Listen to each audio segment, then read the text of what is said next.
Que la paix, la lumière et la présence d'Allah soient avec vous, chers frères et sœurs en islam. Qu'Allah apaise vos cœurs, éclaire vos âmes et vous enveloppe de sa miséricorde infinie. Il existe une lumière qui ne s'éteint jamais, une lumière qui traverse la nuit, le silence et même le sommeil. La parole d'Allah. Mais que se passe-t-il lorsque cette parole sacrée continue de résonner alors que le cœur s'endort? Est-ce une simple habitude ou un message profond que beaucoup ignorent? As-tu déjà ressenti que ton âme cherche quelque chose de plus profond, même lorsque ton corps est fatigué? Pourquoi certaines nuits nous touchent-elles plus que d'autres? Pourquoi le Coran, même entendu sans attention consciente, semble apaiser ou troubler le cœur? Dans cette vidéo, tu vas découvrir ce qui arrive réellement à celui qui s'endort en laissant le Coran allumé. Ce que cela révèle sur son état spirituel, sur son lien avec Allah et sur les messages invisibles que son âme reçoit pendant le sommeil. Ce que les savants et même Dr Zakir Naik nous rappellent à ce sujet va peut-être te faire pleurer et réfléchir profondément. Allah dit dans le Coran: « C'est par le rappel d'Allah que les cœurs se tranquillisent. » Sourate Ar-Ra'd 13, 28. Avant d'entrer dans ces vérités profondes, abonne-toi à Parole qui réveille, like cette vidéo, partage-la autour de toi et écris en commentaire ce que le Coran représente dans ta vie. Souviens-toi, cette vidéo n'est pas un hasard. Elle est une lumière envoyée par Allah pour toi. Une mission divine pour réveiller ton cœur. 1. Le Coran ne dort jamais, une lumière active même dans la nuit. Lorsque le Coran est récité, quelque chose de profond se met en mouvement, même si le corps s'affaiblit, même si les paupières se ferment. Le sommeil du corps n'est pas le sommeil de l'âme. L'âme, elle, reste sensible, réceptive, attentive à ce qui l'entoure. Et lorsque la parole d'Allah remplit l'air, elle ne traverse pas seulement les oreilles, elle descend vers le cœur. Le Coran n'est pas un simple son qui flotte dans une pièce silencieuse. Il est une présence vivante, une lumière active, une énergie spirituelle qui agit dans l'invisible. Là où le Coran est récité, il y a du dhikr. Et là où il y a du dhikr, il y a la proximité d'Allah. Dormir pendant que le Coran est allumé signifie que l'espace autour de toi devient un lieu de rappel, un lieu purifié. Les anges aiment les endroits où la parole d'Allah est honorée. Ils s'y rassemblent, y apportent la paix, y déposent la sérénité. À l'inverse, les démons fuient ces lieux car ils ne supportent pas la récitation du Coran. Le prophète, que la paix et le salut d'Allah soient sur lui, nous a enseigné que Shaitan s'éloigne de la maison dans laquelle la sourate Al-Baqarah est récitée. Cela montre que le Coran agit comme une barrière invisible, une protection silencieuse qui enveloppe la nuit. Le messager d'Allah, que la paix et le salut d'Allah soient sur lui, a également expliqué que la maison dans laquelle on récite le Coran devient lumineuse pour les habitants du ciel, comme les étoiles brillent pour les habitants de la terre. Imagine cette image puissante. Pendant que tu dors, ta maison est vue d'en haut comme un point de lumière, simplement parce que la parole d'Allah y est présente. Même si tu n'es pas conscient, même si tu ne comprends pas chaque verset, cette lumière continue d'exister. Ton cœur baigne dans une atmosphère spirituelle qui dépasse la logique humaine. C'est pour cette raison que beaucoup de personnes ressentent une paix inhabituelle en s'endormant avec le Coran. Certains font des rêves apaisants, d'autres se réveillent avec un cœur plus léger, comme si un poids invisible avait été retiré pendant la nuit. Parfois, les larmes coulent sans raison apparente au réveil. Ce ne sont pas des coïncidences. Le Coran agit dans les profondeurs, là où les mots humains ne peuvent pas atteindre. Il apaise les blessures que l'on ne sait même pas nommer. Il touche l'âme dans son intimité la plus fragile. Cependant, cette lumière n'est pas automatique. Le Coran n'est pas un objet magique qui agit indépendamment du cœur. Sa puissance est réelle, mais son effet dépend de l'intention, du respect et de la sincérité. Laisser le Coran allumé sans considération, sans amour, sans conscience, peut transformer cette lumière en simple bruit de fond. Allah nous rappelle dans le Coran, quand le Coran est récité, écoutez-le attentivement et observez le silence, afin que vous obteniez la miséricorde.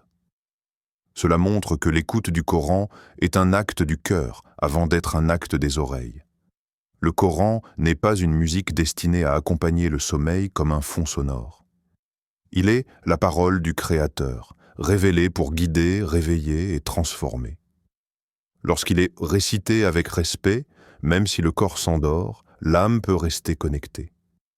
Mais lorsque la récitation devient une habitude vide, sans présence intérieure, elle perd de son impact spirituel.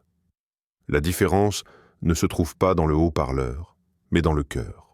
Celui qui comprend cela réalise que la nuit n'est pas seulement un moment de repos, mais un espace sacré, où l'âme se rapproche de l'invisible. Et lorsque le Coran accompagne cette nuit, il devient une lumière qui ne s'éteint pas, même lorsque les yeux se ferment. 2. Dormir pendant le Coran. Signe de paix ou d'insouciance?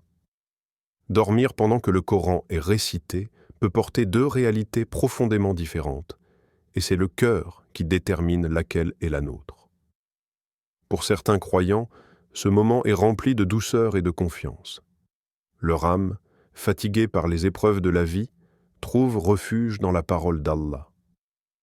Ils s'endorment comme un enfant qui se laisse aller dans les bras de sa mère, sans crainte, sans agitation, rassuré par une présence aimante. Dans ce cas, le Coran devient un abri spirituel, un lieu de repos intérieur où le cœur se sent enfin en sécurité. Ces personnes ne dorment pas par négligence mais par apaisement. Leur cœur a été touché avant que leurs yeux ne se ferment. La récitation du Coran calme leurs pensées, ralentit leur inquiétude et installe une paix profonde qui dépasse les mots. Même dans le sommeil, leur âme reste connectée à Allah, comme si elle continuait à écouter au-delà de la conscience. Ce type de sommeil est souvent accompagné d'une sérénité rare, d'un réveil plus doux, parfois même d'un désir spontané de prier ou de se rapprocher davantage d'Allah. Mais il existe une autre réalité, plus silencieuse et plus dangereuse. Pour certains, s'endormir avec le Coran n'est pas le signe d'un cœur apaisé, mais celui d'une habitude vide. Le Coran est alors présent physiquement, mais absent du cœur. Les oreilles entendent, mais l'âme ne réagit plus. La récitation devient un décor sonore, un bruit familier qui n'éveille plus ni crainte, ni amour, ni réflexion. Ce n'est pas le sommeil du corps qui pose problème, mais l'endormissement progressif de la conscience spirituelle. Allah met clairement en garde contre cette attitude. Il ne reproche pas aux gens de ne pas entendre, mais de ne pas comprendre avec leur cœur. Il dit « Ont-ils donc des cœurs pour comprendre ou des oreilles pour entendre ?» Cette parole révèle une vérité douloureuse. On peut entendre le Coran toute sa vie sans jamais le laisser entrer réellement en soi. On peut l'écouter chaque nuit et rester inchangé, comme si la parole d'Allah glissait sur un cœur fermé. Le véritable danger n'est donc pas de dormir pendant le Coran, mais de vivre avec un Coran qui ne transforme rien. Un Coran qui ne corrige pas les comportements, qui ne rapproche pas de la prière, qui ne fait pas naître le repentir, qui ne pousse pas à l'humilité. Lorsque la récitation devient une simple routine, sans intention ni présence, elle perd peu à peu son impact. Le cœur s'habitue, puis s'endurcit sans même s'en rendre compte.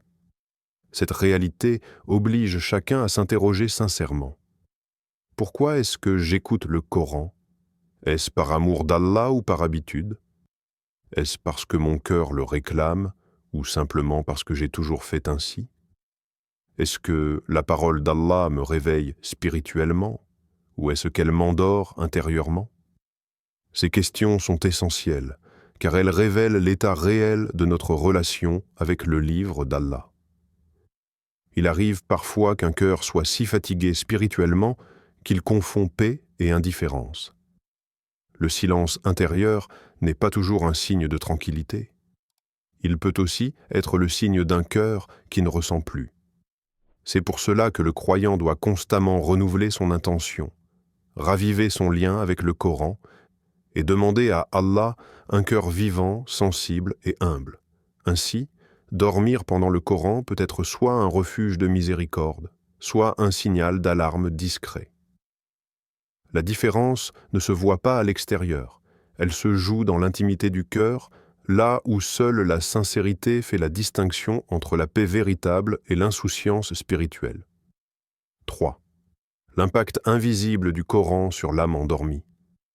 Même lorsque le corps s'abandonne au sommeil, l'âme ne disparaît pas. Elle entre dans un état différent, plus subtil, plus proche de l'invisible. Le Coran, lorsqu'il est récité à ce moment-là, ne s'arrête pas aux limites de la conscience. Il descend plus profondément, là où les pensées ordinaires n'ont plus accès. La parole d'Allah touche alors l'âme dans ses zones les plus fragiles, celles que l'on cache durant la journée, celles que l'on n'arrive pas toujours à exprimer par des mots. Beaucoup de personnes témoignent d'un phénomène troublant. S'endormir avec le Coran et se réveiller avec un cœur plus léger, comme si un poids avait été retiré pendant la nuit. D'autres ouvrent les yeux avec les larmes au bord des paupières, sans tristesse précise, sans souvenir douloureux, mais avec une émotion profonde et inexpliquée. Ces larmes ne viennent pas de la fatigue, mais d'un travail intérieur silencieux. Le Coran a touché l'âme pendant que le corps reposait. Le Coran possède cette capacité unique de purifier des blessures invisibles. Il apaise des angoisses que l'on n'arrive pas à formuler, il calme des peurs enfouies, il adoucit des cœurs durcis par les épreuves. Allah décrit le Coran comme une guérison et une miséricorde pour les croyants. Cette guérison ne se limite pas au conscient, elle agit aussi dans les profondeurs, là où les mots humains échouent et où la logique n'a plus de prise. Le sommeil est un état particulier dans lequel l'âme se détache partiellement du corps. C'est un moment où les barrières se relâchent, où l'esprit n'est plus occupé par le bruit du monde. Dans cet état, l'âme devient plus réceptive. Si le Coran accompagne ce passage, il devient une protection puissante. Il entoure l'âme d'une présence divine, il repousse les influences négatives et il installe une paix que beaucoup cherchent en vain pendant la journée. C'est pour cette raison que de nombreux savants ont recommandé certaines récitations avant de dormir. Le prophète, que la paix et le salut d'Allah soient sur lui lui-même, conseillait la récitation d'Ayat al-Kursi avant le sommeil, expliquant que celui qui la récite sera protégé par Allah et qu'aucun démon ne s'approchera de lui jusqu'au matin. Ce hadith montre clairement que la nuit n'est pas un moment neutre sur le plan spirituel. C'est un espace où la protection est nécessaire et où le Coran joue un rôle central. Lorsque le Coran est présent pendant le sommeil, il agit comme un rappel silencieux. Il peut éveiller un désir soudain de repentir au réveil, une envie de prier ou un besoin profond de se rapprocher d'Allah. Certains se lèvent avec une conscience plus claire de leur erreur, non par culpabilité écrasante, mais par lucidité apaisée. Le Coran ne humilie pas l'âme, il la réveille avec douceur. Il est important de comprendre que cet impact n'a rien de magique. Le Coran n'est pas une formule mystique qui agit automatiquement. Son effet est spirituel, et la spiritualité repose sur la relation entre le cœur et Allah. Lorsque l'intention est sincère, même simple, la parole d'Allah agit avec une sagesse parfaite. Elle atteint l'âme au moment où elle est la plus ouverte, la plus vulnérable, la plus sincère. Le Coran agit là où les discours humains échouent. Il n'a pas besoin d'arguments complexes pour transformer un cœur. Une seule récitation, entendue dans le silence de la nuit, peut déclencher un changement intérieur profond. Ce changement n'est pas toujours immédiat ou visible, mais il s'inscrit dans l'âme, comme une graine plantée dans l'obscurité, prête à germer au moment voulu par Allah. Ainsi, lorsque le Coran accompagne le sommeil, il devient un compagnon invisible de l'âme. Il veille, il protège, il apaise, et parfois il guérit sans bruit, laissant au réveil une trace douce mais indélébile dans le cœur. 4. Le respect de la parole d'Allah, une responsabilité. Le Coran n'est pas un objet ordinaire, et Dr Zakir Naik le rappelle souvent avec clarté et fermeté. Il ne s'agit pas d'un simple livre sacré que l'on place dans un coin, ni d'un son que l'on laisse tourner par habitude. Le Coran est la parole directe d'Allah, révélée pour guider, corriger et transformer les cœurs. Le traiter comme un simple fond sonore, sans attention ni intention, peut progressivement faire perdre au moment sa sacralité, même si l'intention initiale était bonne. Laisser le Coran allumé pendant que la télévision parle, pendant que des conversations mondaines prennent le dessus, ou pendant que l'esprit est totalement absent, pose une question essentielle. Où se trouve réellement le respect de la parole d'Allah? Le Coran mérite une place centrale, pas secondaire. Lorsqu'il est relégué à l'arrière-plan, il devient vulnérable à la banalisation. Et la banalisation du sacré est l'un des plus grands dangers spirituels, car elle s'installe doucement, sans bruit, jusqu'à ce que le cœur ne ressente plus rien. Allah a été explicite sur ce point. Il dit « Quand le Coran est récité, écoutez-le attentivement et observez le silence, afin que vous obteniez la miséricorde. » Ce verset montre que l'écoute du Coran n'est pas passive, elle demande présence, silence intérieur et respect. Ce n'est pas seulement une question d'oreille, mais une posture du cœur. Le silence demandé n'est pas uniquement celui de la langue, mais aussi celui des distractions, des pensées inutiles et des occupations concurrentes. Dormir pendant la récitation du Coran n'est pas forcément un manque de respect en soi, mais cela le devient lorsque l'on n'y met aucune intention. S'endormir sans avoir pris un moment pour se connecter, pour écouter consciemment, pour faire une invocation, peut transformer un acte potentiellement méritoire en simple habitude mécanique. Le respect commence par l'intention. Même quelques minutes d'écoute attentive valent plus qu'une longue récitation ignorée. Dr Zakir Naik insiste sur un point fondamental. Le Coran n'a pas besoin d'être constamment allumé pour être honoré. Il a besoin d'être compris, médité et vécu. Beaucoup pensent multiplier les bénédictions en laissant le Coran jouer en continu, mais oublient que la véritable baraka réside dans la relation sincère avec la parole d'Allah. Mieux vaut peu avec présence que beaucoup avec négligence. Une seule ayah écoutée avec le cœur peut transformer une vie entière. Le respect de la parole d'Allah se manifeste aussi dans l'attitude intérieure. Est-ce que le Coran me pousse à me taire et à réfléchir, ou est-ce qu'il devient un simple bruit que je couvre par d'autres sons? Est-ce que je m'arrête pour l'écouter, ou est-ce que je continue mes activités comme s'il n'était pas là? Ces questions sont essentielles, car elles révèlent la place réelle qu'occupe le Coran dans notre vie. Honorer le Coran, c'est lui accorder un moment exclusif, même court. C'est accepter de ralentir, de couper les distractions, de baisser le volume du monde pour élever la parole d'Allah.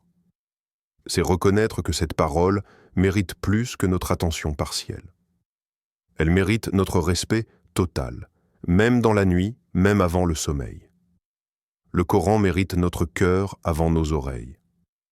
Les oreilles peuvent entendre sans que le cœur ne ressente. Mais lorsque le cœur s'ouvre, même une récitation brève devient une source immense de miséricorde. Le respect de la parole d'Allah n'est pas une option spirituelle, c'est une responsabilité. Une responsabilité douce, mais lourde de sens, qui détermine la profondeur de notre relation avec lui. 5. Transformer cette habitude en adoration consciente. S'endormir avec le Coran peut devenir bien plus qu'une simple habitude apaisante. Cela peut se transformer en une véritable adoration profonde et sincère si l'intention est claire et vivante. En islam, l'intention donne sa valeur à l'acte. 2 personnes peuvent accomplir le même geste, mais l'une en tire une immense récompense tandis que l'autre n'en tire rien, simplement parce que le cœur n'était pas présent. Il en est de même avec le Coran avant le sommeil. Si tu aimes t'endormir en écoutant le Coran, commence par t'arrêter un instant avant que le sommeil ne t'emporte. Prends quelques secondes pour orienter ton cœur vers Allah. Fais une invocation simple, sincère, même avec des mots maladroits. Dire « Ô Allah ». Fais que ta parole purifie mon cœur pendant mon sommeil n'est pas une formule vide. C'est une ouverture de l'âme, une reconnaissance de ta dépendance envers Allah et une invitation à sa miséricorde. Cette intention transforme l'écoute en adoration. Choisir consciemment les sourates que tu écoutes est également un acte de respect et de sagesse. Certaines sourates sont connues pour leur rôle protecteur et apaisant. Ayat al-Kursi, les 3 dernières sourates, ou des passages qui évoquent la miséricorde, le pardon et la confiance en Allah, installent une atmosphère spirituelle particulière. Ce choix n'est pas anodin.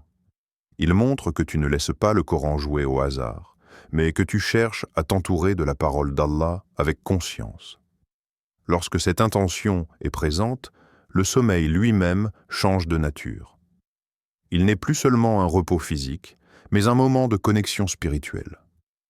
Ton lit devient un espace de dhikr, ta nuit devient un rappel silencieux. Même si tu t'endors rapidement, l'acte est déjà enregistré comme une adoration, car Allah regarde d'abord le cœur. Le prophète, que la paix et le salut d'Allah soient sur lui, a enseigné que les actes sont jugés selon les intentions, et cela s'applique aussi aux moments les plus ordinaires de la vie. Transformer cette habitude en adoration consciente, c'est aussi accepter que le Coran continue son œuvre pendant que tu n'as plus le contrôle. C'est une forme de confiance. Tu confies ton âme à Allah, tu lui permets de travailler sur ton cœur pendant que ton corps se repose. Cette confiance apaise profondément, car elle rappelle que même dans l'inconscience, Allah veille. Le réveil, lui aussi, change lorsque la nuit a été accompagnée par le Coran avec intention. Beaucoup ressentent une clarté intérieure différente, une douceur dans le cœur, une envie spontanée de prier ou de remercier Allah. Ce n'est pas toujours spectaculaire, mais c'est souvent subtil et profond. Le Coran ne cherche pas à impressionner, il cherche à transformer durablement. Lorsque le Coran devient une lumière dans ta vie, et non plus seulement un son dans la pièce, il commence à influencer tes choix, ton comportement, ta manière de voir le monde. Il ne reste pas enfermé dans la nuit. Il accompagne la journée. Il te rappelle Allah dans les moments de fatigue, de doute ou de tentation. Cette transformation commence par un geste simple, répété avec sincérité. Ainsi, une habitude ordinaire devient un acte d'adoration. Une nuit ordinaire devient une opportunité spirituelle. Et un réveil ordinaire devient une renaissance intérieure. Le Coran n'est plus un bruit familier que l'on oublie, mais une présence vivante qui éclaire le cœur, guide l'âme et rapproche d'Allah doucement, profondément, durablement. Chers frères et sœurs, ce que nous avons partagé aujourd'hui n'est pas simplement une réflexion sur le sommeil, mais un rappel profond sur notre relation avec la parole d'Allah. Le Coran n'est pas là pour remplir le silence, mais pour remplir les cœurs. S'endormir pendant qu'il est récité peut être une bénédiction immense, ou un avertissement discret selon l'état de notre intention. Si le Coran t'apaise, te fait pleurer, te rapproche d'Allah, alors remercie-le. Mais si tu réalises que tu l'écoutes sans l'entendre, sans qu'il ne change tes prières, ton comportement ou ton cœur, alors prends ce rappel comme une miséricorde avant qu'il ne soit trop tard. Allah est doux avec ses serviteurs. Il nous parle parfois dans le silence de la nuit, parfois pendant le sommeil, parfois à travers une simple vidéo. Rien n'est un hasard pour celui qui cherche la vérité. Si cette vidéo a touché ton cœur, abonne-toi à Paroles qui réveillent, partage cette lumière autour de toi, et sois une cause de rappel pour les autres. Peut-être qu'Allah guidera quelqu'un à travers toi. Merci sincèrement d'avoir ouvert ton cœur à cette parole. Qu'Allah t'accorde des nuits paisibles, des réveils remplis de foi et une relation vivante avec le Coran. Allah dit Ô mes serviteurs qui avez commis des excès contre vous-mêmes, ne désespérez pas de la miséricorde d'Allah. Sourate Az-Zumar 39, 53. Qu'Allah fasse du Coran la lumière de nos cœurs, la guérison de nos âmes et le compagnon de nos nuits. Amin.